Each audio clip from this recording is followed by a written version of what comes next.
Last lecture में हम लोगों ने पांच टाइप के गेट्स के बारे में समझाया था।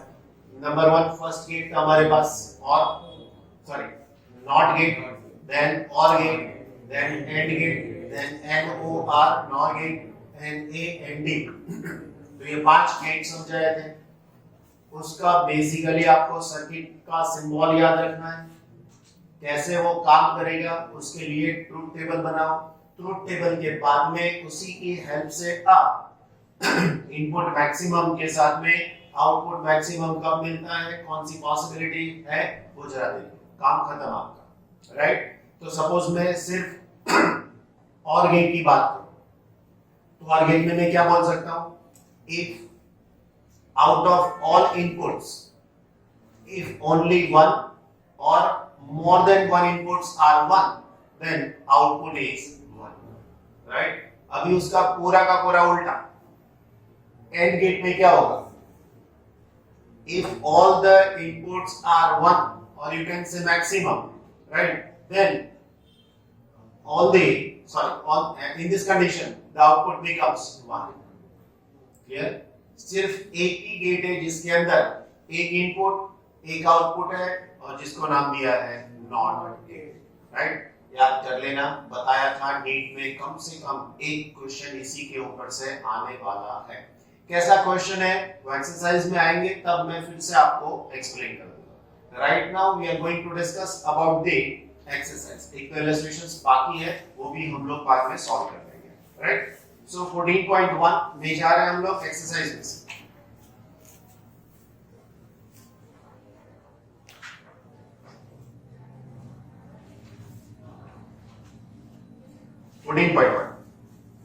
ये सब ऑब्जेक्टिव टाइप क्वेश्चंस हैं। ऑब्जेक्टिव टाइप देखिए 14.1 in N N type silicon which of the following statement is true. किसके लिए बोला है? N type semiconductor. जब आप रीड करते हो तो आपके दिमाग में दो बातें हो जानी चाहिए। In N type of semiconductor majority charge carriers are electron, minority charge carriers are hollow, pentavalent type impurities are added in this one. Right? Okay. देखो पहला क्या है, electrons are majority carriers, सही है, and trivalent atoms are dopant, मतलब गलत है, trivalent नहीं होना चाहिए। Then B, electrons are minority carriers, आगे रीडिंग मत करो यार, minority बोला है तो जाने दो। Then C, holes are minority carriers, सही है, right, and pentavalent atoms are dopants. Clear? So C is the correct answer. Clear ना? अभी रीड करने की जरूरत नहीं है। 14.2 क्वेश्चन है। 14.2 so 14.1 का आंसर आपके पास हो गया है C, और उसके एक्सप्लेनेशन की बात कर दी जाए तो क्या होगा उसके अंदर, if we want to make n type of semiconductor then we have to add pentavalent type impurities, impure और intrinsic semiconductor. Clear? दूसरी बात करें तो in n type of semiconductor majority charge carriers are electron and minority charge carriers are holes. Correct? Fine. 14.2 की बात की जाए। Then after, which of the statements is given in exercise 14.1 is true for p type of semiconductor? तो अभी p type के लिए क्या होगा, in p type of semiconductor majority charge carriers are holes, minority charge carriers are electron, and number 3 trivalent impurities are atoms. फिर से read करते हैं। so number 1 electrons are majority carriers, गलत हो गया। okay, electrons are minority carriers, अभी सही हो गया क्योंकि वो p टाइप है, एंड साथ में पेंटावैलेंट एटम्स तो गलत हो गया। Right? Okay, C holes are minority carriers तो वो भी गलत क्योंकि p टाइप में तो होल मेजॉरिटी है। सी की बात करें, holes are the majority carriers and trivalent atoms are the dopants, मतलब सही है। So in this case your answer is D. जो एक्सप्लेनेशन है वो मैं पहले बता देता हूं आपको, जो पहले मैं 3 लाइन बोलता हूं कि कौन सा मेजॉरिटी चार्ज कैरियर, कौन सा minority charge carrier and third one कौन से टाइप की इंप्योरिटीज ऐड की जाती है, तो वो मैं पहले बोल देता हूं, वही आपका एक्सप्लेनेशन हो जाएगा। करेक्ट? आगे की बात करें 14.3 क्या है। 14.3 के अंदर देखते हैं, carbon, silicon and germanium have 4 valence electrons each, electrons each. Thus, characterized by the valence and the conduction bands separated by the energy band gap respectively by Eg energy gap for carbon, Eg energy gap for silicon, and Eg for the germanium. Which of the following statement is true? तो आपको बताएं कि second illustration में बिल्कुल clear से बता दिया था हमने कि कार्बन इज एन इंसुलेटर, तो इंसुलेटर के लिए एनर्जी गैप सबसे ज्यादा होगी, देन आफ्टर सिलिकॉन के लिए थोड़ी कम होगी, एंड जर्मेनियम के लिए सबसे कम होगी।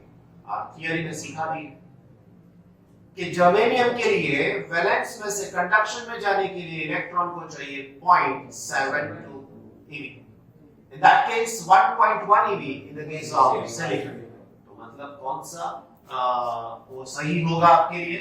So Eg energy gap for carbon is greater than energy gap for silicon is greater than the energy gap for germanium।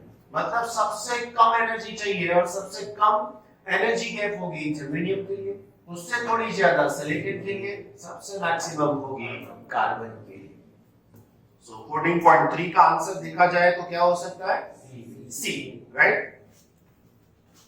Answer is. कई बार वो लोग क्या करते हैं, सेम क्वेश्चन पूछ लेते हैं लेकिन ये साइन उल्टी हो जाती है, तो ये पूरा का पूरा भी उल्टा हो जाए, राइट? आप ऐसे भी लिख सकते हो, energy gap for germanium is less than the energy gap of silicon is less than the energy gap of carbon। तो ये भी सही होता है, right?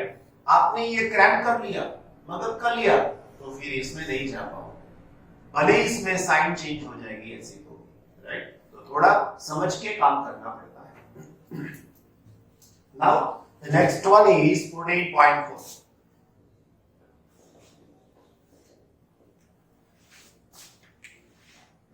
in an unbiased p-n junction, unbiased का मतलब आपको पता है, हम लोग दो तरीके से बायसिंग प्रोसेस कर सकते हैं, one is forward bias, other one is the reverse bias। forward bias का मतलब होता है if p type of semiconductor is connected with the positive terminal of the battery and n type of semiconductor is connected with the negative terminal of the battery, right? This is called forward bias। Now what about the reverse bias? So in the case of reverse bias, the p-type of semiconductor is connected to the negative terminal of the battery and n-type of semiconductor is connected with the positive terminal of the battery। It is called reverse bias condition। लेकिन ये question में बोला है कि ऐसा कुछ नहीं है। ओके, आगे बढ़ते हैं। Holes diffuse from the p region to the n region because कोई भी बायसिंग नहीं दिया है, फिर भी हॉल जो है वो कहां से कहां पे डिफ्यूज हो रहा है? p to n। रीजन समझाना है कि क्यों। तो number 1, free electrons in the n region attract them।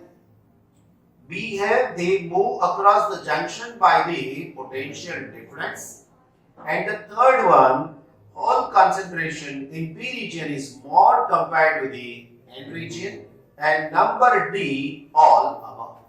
बोलिए क्या हो सकता है इसका आंसर? फिर से, electrons in the n region attract them, तो वो तो पॉसिबल नहीं है, राइट? ऑल अभी फर्स्ट पॉसिबल नहीं है तो मतलब डी भी निकल गया कि नहीं निकल गया ऑटोमेटिकली। अभी बाकी बचे B and C. They move across the junction by the potential difference. अभी पोटेंशियल तो अप्लाई नहीं किया है, तो पोटेंशियल डिफरेंस होगा कैसे? नहीं होगा। So your answer is C. Hole concentration in P region is more compared to the N region, right? सिर्फ concentration के diffuse, sorry, concentration के difference की वजह से एक चार्ज कैरियर दूसरे में जाता है, तो इसीलिए यहाँ पर कौन सी प्रोसेस होती है? Diffusion process. और दूसरी प्रोसेस का नाम लिया है हम लोगों ने, कौन सी वाली process?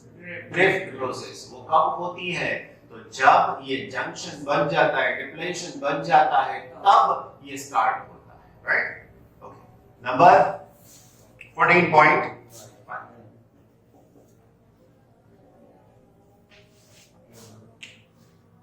14.1 when a forward bias is applied to the PN junction, अभी आ गया forward bias। so forward bias का मतलब क्या होता है? P type of semiconductor is connected to the positive terminal of the battery. N type of semiconductor is connected to the negative terminal of the battery. तो क्या होता है वो देखना है आपको। so number A, raise the potential barrier। तो potential barrier तो forward bias में raise नहीं होता है ना, वो decrease होता है। Number B, reduce the majority carrier current to zero। तो current to zero होता ही नहीं है उसके अंदर। Number C, lower the potential barrier। yes it is right। मतलब क्या होता है? तो potential barrier की वैल्यू कम होती है कब? in the case of forward bias। अगर forward की जगह पे reverse होता तो क्या होता? तो ये आपका ये आंसर है ना, वो सही हो जाता। raise the potential barrier, right? कब होता? रिवर्स में। तो अभी आंसर क्या हो सकता है 14.5 का?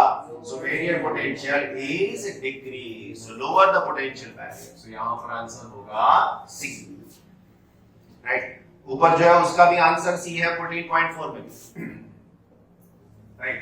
Now 14.6 14.6 okay, in half wave rectification what is the output frequency if the input frequency is 50 hertz, right?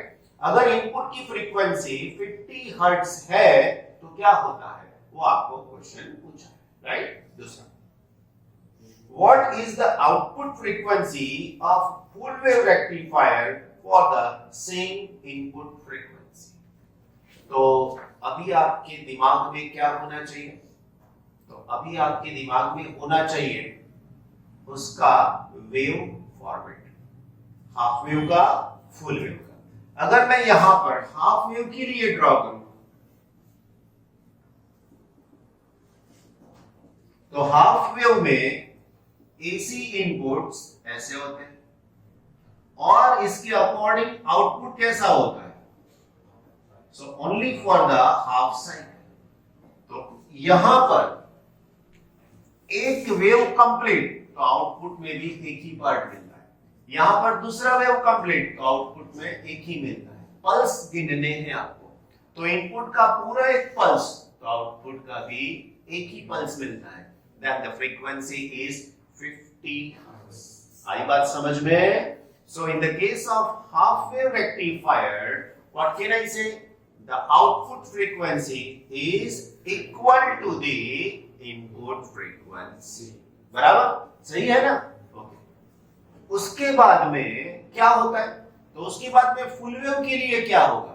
So in the case of full wave rectifier what about the output? Output क्या होता है? So output के लिए आपको यहां पर this is for the half wave, तो what about the full wave?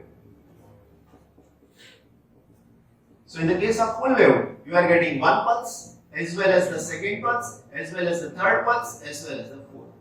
मतलब एक कंप्लीट वेव के लिए यहां पर आपको कितने पल्सेस मिलते हैं? 2। So you are getting 2। So अभी इनपुट 50 है तो आउटपुट कितना हो जाएगा? उससे डबल हो जाएगा, उससे डबल हो जाएगा, ऐसा हम लोग बोल सकते हैं। क्लियर? यहां तक किसी को कोई डाउट है तो आप ये समझो और उसके साथ में लिंक करो कि क्या प्रॉब्लम है हमको, उसके बाद में उसको रेक्टिफाई करने का ट्राई करना। रेक्टिफाई का मतलब ये वाली प्रोसेस है ना। What is this? Rectifier. What is rectifier? So rectifier is the device which convert the AC voltage और करंट इनटू DC वोल्टेज और current. Clear? Okay, so next हमारा क्वेश्चन है सेम पेज नंबर 497 के ऊपर, exercise number 14.7, right? 6 तक हो गया, 7। A PN photodiode is fabricated from the semiconductor with band gap of 2.8 eV, मतलब एनर्जी गैप दे दी है Eg is equal to 2.8 eV. eV का मतलब होता है electron volt, right? Then after can it detect the wavelength of 6000 nanometre दिया है. Wavelength कितनी है? This lambda given to you that is equal to 6000 nanometre. Nanometre का मतलब आपको पता है 6000 into 10 to the power -9 metre. बहुत इजी है. सबसे पहले इसको कन्वर्ट कर देते हैं. 2.8 1.6 10 टू द पावर -19. अभी फॉर्मूला कौन सी यूज कर सकते हैं हम लोग? 11 चैप्टर नंबर जो है उसमें से पढ़ लिया है तो भी वो आपको याद रहेगी. Energy gap Eg that is equal to h nu. Nu की वैल्यू रखी जाए तो hc upon lambda. What do you want? आपको क्या चाहिए? Lambda. So this lambda is equal to hc upon Eg, right? h is the Planck constant, so it is 6.63 10 to the power -34. c is the speed of light, 3 into 10 to the power 8. Then after energy gap, so energy gap तो बता दी 2.8 into 10 to the power, sorry 1.6, 2.8 1.6 10 to the power -19. अभी आप इसका answer find out करो, वो answer आएगा metre में. According to that आपको डिसाइड करना है, समझो, अकॉर्डिंग टू दैट. लेकिन बात ध्यान में ये रखनी है कि ये जो वेवलेंथ मिली वो वेवलेंथ के हिसाब से यहां पर चेक करना है. फिर से वो वेवलेंथ के हिसाब से इसके साथ में चेक करना है. अगर वेवलेंथ कम हुई, अगर वेवलेंथ कम हुई तो एनर्जी गैप से वो एनर्जी ज्यादा होगी. वेवलेंथ कम हुई, ये वाली वेवलेंथ इससे कम हुई, मतलब क्या हुआ?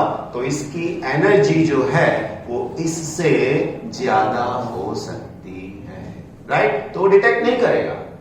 लेकिन अगर ये वेवलेंथ इससे ज्यादा होती है, तो ये वेवलेंथ ज्यादा होती है तो एनर्जी गैप कम होती है, और एनर्जी गैप कम होती है तो अभी जाके आप उसको डिटेक्ट कर सकते हो. फ्रीक्वेंसी जैसा नहीं है.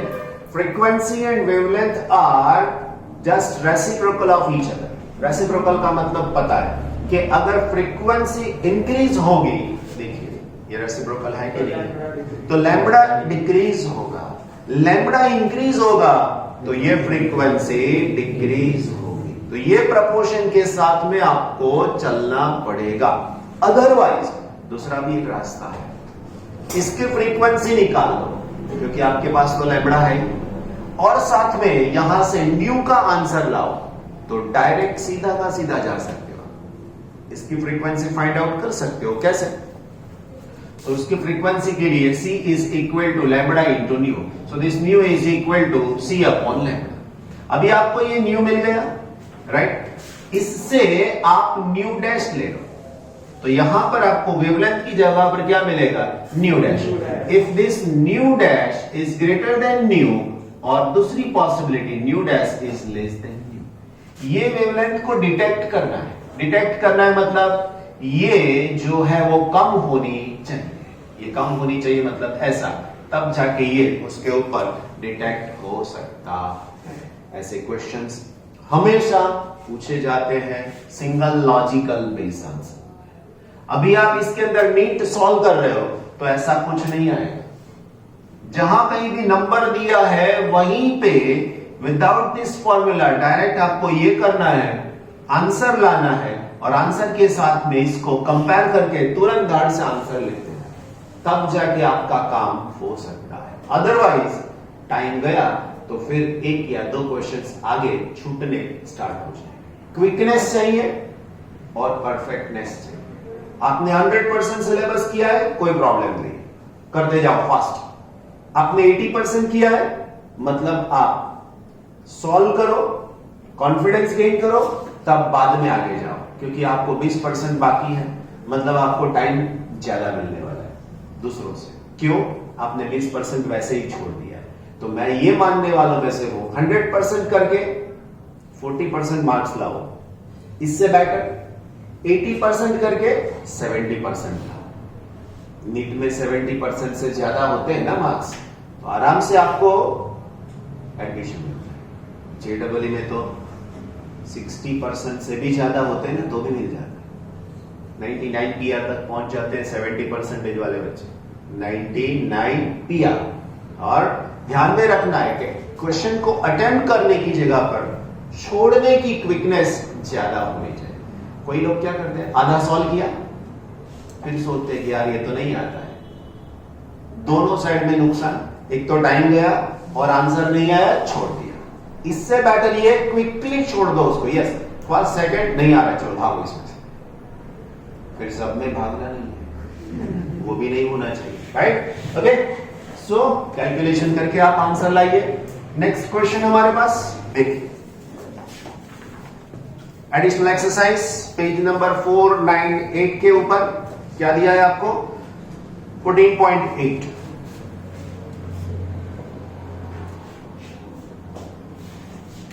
क्या है क्वेश्चन में?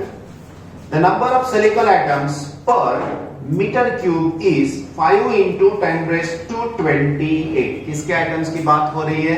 Numbers of silicon atom. You can say n. This n is equal to 5 into 10⁻28 per meter cube, meter raised to minus. This is doped simultaneously with 5 into 10⁻22 atoms per meter cube of arsenic. मतलब numbers of arsenic atoms. So you can say that arsenic को हम लोग donor type impurity बोलते हैं। तो अगर Donner है तो आप लिख सकते हो ND। अगर ऐसा वैसा कुछ समझ में नहीं आ रहा है तो you can avoid this one and right N1। वो भी समझ में नहीं आ रहा है तो आर्सेनिक लिखो यार, हमको क्या प्रॉब्लम है, हमको तो अलग दिखाना है इसको। So N arsenic that is equal to 5 into 10⁻22 meter raised to minus 3, right? Okay, 22, 5 into 10⁻22 of arsenic and 5 into 10⁻20 per meter cube of indium. So you can say that numbers of indium atoms are NiN, that is equal to 5 into 10⁻20 meter raised to minus 3 per meter cube atoms of indium. Calculate the numbers of electrons and the holes given that Ni is equal to 1.5 into 10⁻16. This Ni that is equal to, Ni का मतलब मालूम है, मैंने बताया था आपको। Ni is equal to 1.5 into 10⁻16 meter raised to minus 3 is the material of material is N type or P type। Question समझ में आना चाहिए। मेरे पास सबसे पहले क्या है? तो सबसे पहले है सिलिकॉन। उसके अंदर एक बार मैंने आर्सेनिक ऐड कर दिया, इतना वाला। इसके साथ में इंडियम ऐड कर दिया, ये मतलब क्वांटिटी में। तो अभी क्वेश्चन पूछा है मुझे, calculate the numbers of protons as well as numbers of holes and the numbers of electrons. तो बहुत सिंपली आप बता सकते हो, as we add arsenic, one arsenic will give one more electron. Clear? So यहां पर एक आर्सेनिक एक इलेक्ट्रॉन देगा, तो नंबर्स ऑफ इलेक्ट्रॉन्स कितने हो सकते हैं? सो इतने हो जाएंगे। Okay, as we add the indium then the numbers of holes are this one. हो गए? अभी मेरे पास ये क्वांटिटी है, तो मैं क्या बोल सकता हूं? बिल्कुल clearly, numbers of electrons are more with compared to the numbers of holes। लेकिन कितने ज्यादा है कितने कम है वो बताना है। सो मुझे वहीं पे टारगेट करना है। सो numbers of electron in semiconductor is, or you can say that semiconductors are, कितने होते हैं? So it is nothing but N arsenic minus N indium। कितने हैं ज्यादा वो बताना है, क्योंकि मुझे क्या बोला गया है, decide the type of the semiconductor also, कौन से टाइप का सेमीकंडक्टर है वो भी बताना है. सो नंबर और excess numbers of electron in silicon are n arsenic minus n helium. तो अभी मेरे पास ये क्या होना चाहिए, this one 5 into 10 raised to 22 minus 5 into 10 raised to 20. कई बच्चे यहां पर गलती कर देते हैं, 5 minus 5 0, 22 minus 20 10 raised to 2, बन गई बात आपकी, राइट. कितने मार्क्स, 0. क्यों बच्चों, ये पावर है ना वो सेम होना चाहिए, तब जाके आप सब्ट्रैक्शन कर सकते हो, राइट. तो मुझे ये 20 कर देना इजी रहता है, 20 कर देना. So this is 500 10 raised to 20 minus 5 into 10 raised to 20. Now you can do the subtraction. तो क्या होगा बच्चों, so it is 500 minus 5 into 10 raised to 20. So ये हो जाएगा 495 into 10 raised to 20 metre raised to -3. बच्चों समझ लो, इतने इलेक्ट्रॉन्स ज्यादा है, इतने इलेक्ट्रॉन्स ज्यादा है. यहां पर डिफरेंस कितना लग रहा है आपको, सिर्फ 10 का 2 पावर का, राइट. अभी आप इसको समझोगे तो मालूम पड़ेगा कि कितने नंबर्स ज्यादा है. और समझाओ 10 to the power 22 में, so it is 4.95 into 10 raised to 22 metre raised to -3. तो मैं इसको क्या लिख सकता हूं, Ne, concentration of electrons. तो ये हो. अभी आपके पास इसके साथ में रिलेटेड एक और फॉर्मूला है, राइट. वो फॉर्मूला क्या है, वो फॉर्मूला ये है, Ne into NH is equal to Ni square. This one will gives you what, Ne. Now I want to calculate NH. So on the basis of this one, NH is equal to Ni square divided by Ne. So NH is equal to Ni square. Ni square मतलब ये square करना है बच्चों. So 2.25 into 10 to the power 32 divided by Ne. So it is 4.95 into 10 to the power 22. कुछ नहीं करोगे तो भी मालूम पड़ता है, देख लो यार यहां पर 10 का पावर 10 to the power 10, तो देख लो. So therefore this NH is equal to कोई नंबर और 10 to the power 10 from 2 and 1, 0.45, right. From 2 and 1 or 1 and 2, what can I write? So from 1 and 2, so from 1 and 2 what can I say? I say that Ne is greater than NH. दिख रहा है, if Ne is greater than NH then this is P type of, no, N type of semiconductor, right. आई बात समझ में. 3 marks में ऐसा पूछेंगे, बताइए अभी कितना टाइम जाता है कैलकुलेशन के हिसाब से. ये सब फिजिक्स लिखना पड़ता है. आप लोग क्या करते हो, धाड़ से ये फॉर्मूला यहां पर, यहां से डायरेक्ट आंसर, फिर क्या आता है, दिमाग का काम होने की बजाय उल्टा काम क्रैमिंग का स्टार्ट हो जाता है, इसीलिए दिक्कत होती है. बाकी समझाओ यहां पर क्या क्रैमिंग क्या है, कुछ नहीं, राइट. क्लियर.